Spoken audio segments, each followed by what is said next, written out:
Hello everyone, this is a LBX review, and this time it's brought to you on HD because this is my old magnifying glasses, which I'm not using anymore because it's 3 times magnification and it's really difficult to actually focus with it.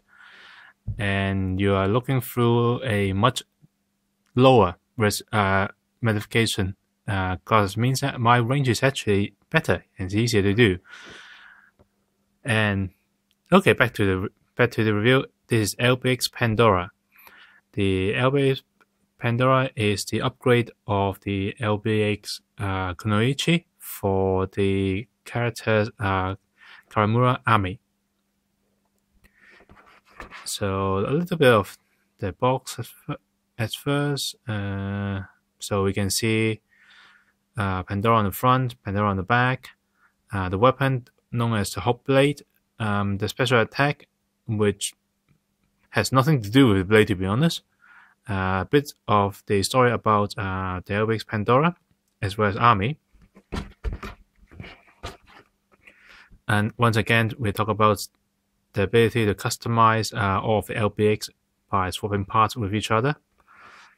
A shot of Pandora Unpainted, and about the fact that all of the trees are symbol coded,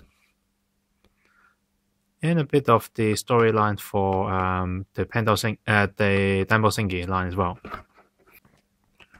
Assembly instruction is a typical affair for the LBX series, so it's fully colored. Once again, information on Army, Pandora as a model kit, story about the Pandora itself. Let's see. A bit of the comic detailing Ami showing off the Pandora to Ben and Kazu, and to show off her ability to choose customized weapons which scare the hell out of them. Okay. So assembly instruction, typical affair, fully colored and sectioned onto various body parts. Yep, and this time around, Pandora comes with a stand, just like Kunoichi. Because both Kunoichi and Pandora are mainly known as the Strider frame, they are frames that are lightweight, which means that they usually don't have much of a feet to stand on, which means that most Strider frame type kit would need a stand to stand up. And here is the unpainted Pandora. Now, Pandora looks, to be honest, is a bit bland without any of the stickers on. She's molded in this slightly dark, almost maroon-like red, white, and black. And to be honest, there's something that's quite disappointing, and is that a lot of the white detail that's supposed to be on here are all based on stickers, basically. The inside of the arm is supposed to be white. This section of the armor the shoulder armor is supposed to be white. The inside of the leg is supposed to be white. The tip of the knee is supposed to be yellow or orange. The side armor is supposed to be orange. This little bit underneath is supposed to be orange. That bit is supposed to be white. The side bit of the face guard is supposed to be a purple. The face is supposed to have purple line. That is forgivable. There's supposed to be a purple line there, which is also forgivable as well. But yeah, a lot of color is missing. Oh, there's supposed to be a purple line on there as well, and those are supposed to be yellow as well. So yeah, Pandora is missing a lot of color. The only good thing that I would say is that the eyes is a separate piece of plastic in yellow, which is really, really clear, and it stands out a lot. Another thing that's good is the clear light blue blade for the hook edge, and the slightly clear purple for the hair. Well, I guess it's hair, I think, but yeah, decoration on the back of the head. And she comes on a clear blue stand, which is pretty nice. The stand has 3 setting mode. We're using this little clip at the end and those 3, which means that it can set to straight, upward, or downward. So there's only 3 setting points, and you have to put it off to do it. But it's fine. And there is a little port here to store the part, which is usually used to cover the connection point.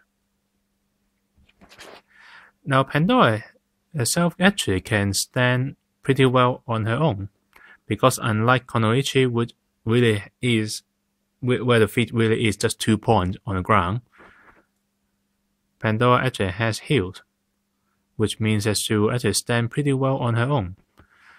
It's a bit small to actually give her good stability, but it's good enough. And one thing that's good about the Strider frame is that it's actually more articulate than the other 2 type of frame, the Wild frame and the Night frame.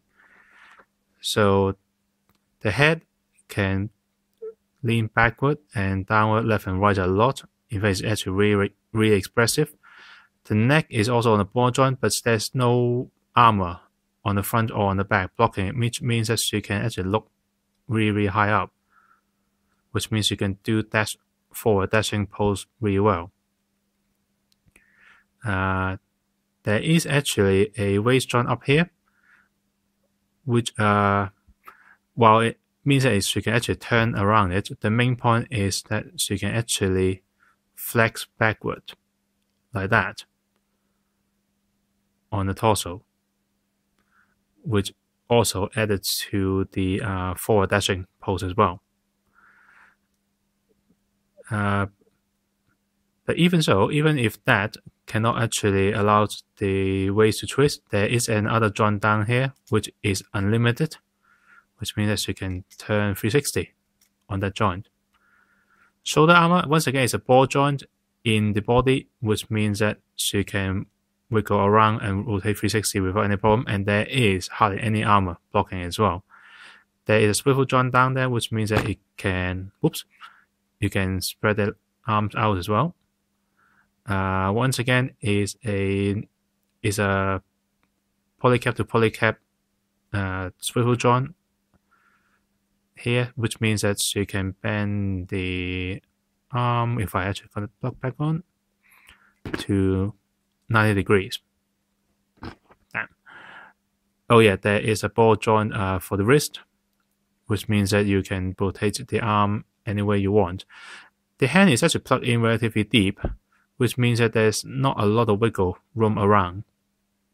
Oh, there is a swivel on the just underneath the shoulder joint as well, so you can turn the arm as well without any problem.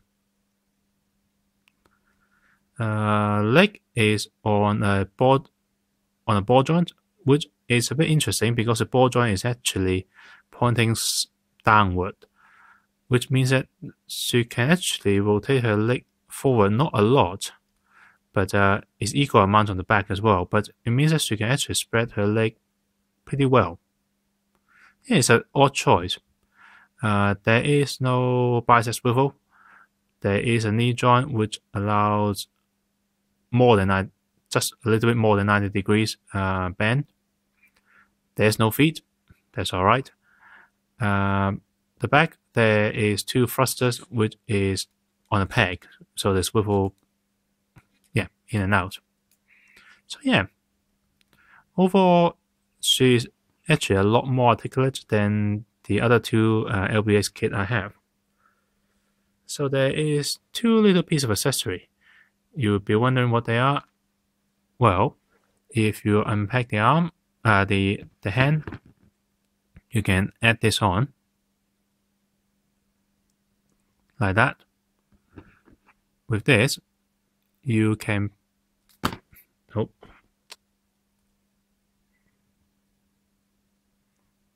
pack it back on to the arm, and now Pandora is holding the blade on a much more lean back position. So it's a good option. It means that Pandora can do some more dynamic poses than the standard hand were allowed. So poses like, there's a little bit of a problem with the polycap on Pandora's case. It's basically too tiny, which means that it's quite easy to actually pull them out. That's the first time this one ever come off. Yeah, I have actually decided not to stick anything together yet because I'm going to paint the whole thing. But yeah, with this extra joint means that Pandora can actually hold the blade in very dynamic cutting pose. Yeah, and combined with all of the joints she also has, she can do quite a lot of poses. Not to mention there's a stand as well. So this is basically it for the unpainted Pandora. So the next thing is going to happen is I'm going to paint her up. So that might take a while because I'm working on other stuff as well. But until then, join me next time.